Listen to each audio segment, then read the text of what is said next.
那张白纸从一开始就不是普通的白纸，它不需要彩笔，也不需要手，只要他轻轻想，画面就会在自己身上浮现，而那些画会悄无声息地溢出边缘，落进现实。最初他只是试探，他在角落画了一颗小小的种子。第二天清晨，窗台上真的多了一盆刚发芽的绿植，嫩得像刚醒过来。白纸愣住了，他第一次意识到自己不仅在画画，而是在制造世界。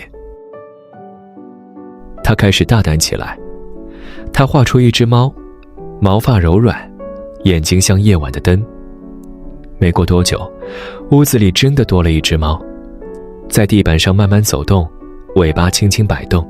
他画一场雨，城市就被温柔淋湿；他画一阵风，窗帘就会自己起舞。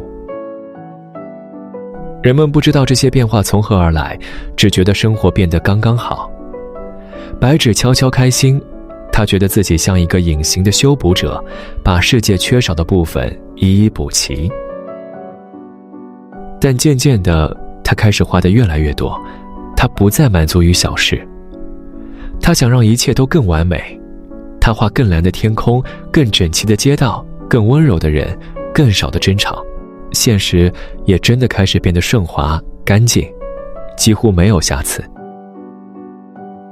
然而他的身体那片白却在慢慢消失，每一笔落下都占据一点空间，曾经的留白越来越少，画面变得拥挤。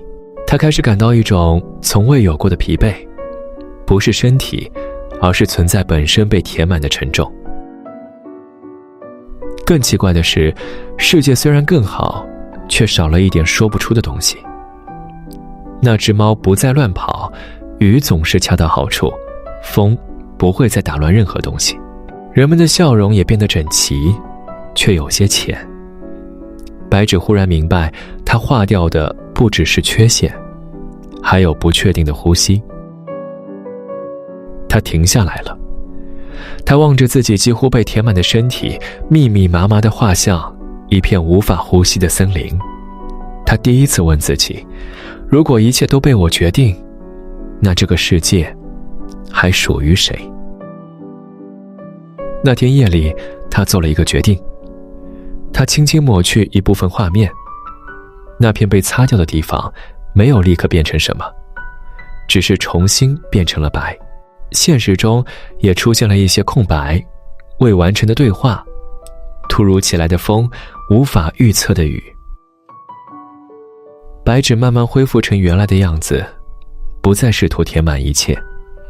他仍然可以作画，但他学会只在必要时落下一笔，因为他终于明白，有些空白不是缺失，而是让世界继续生长的空间。而做一张白纸本身也是一种温柔的选择。